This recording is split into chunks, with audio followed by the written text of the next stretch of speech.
Okay, so we've got stripped out screws. The hinge plate just pulls right out. What we'll send is a drill bit. We'll have a stop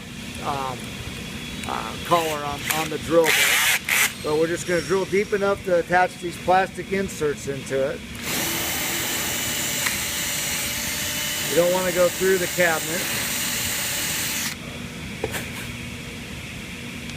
We're going to drive our 2 plastic inserts in.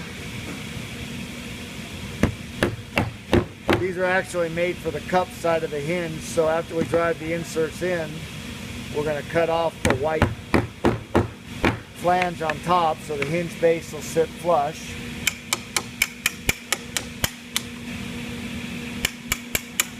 We'll send a chisel also. Smooth. Then we're going to put the hinge plate. Where'd my hinge plate go? Take the hinge plate, screw it back in with the screws we're going to send that have a flat end on it.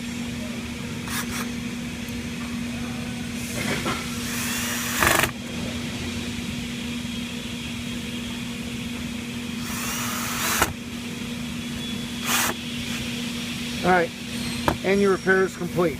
Snap the door back on.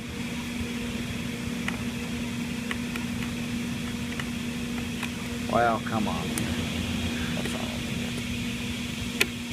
And it's done.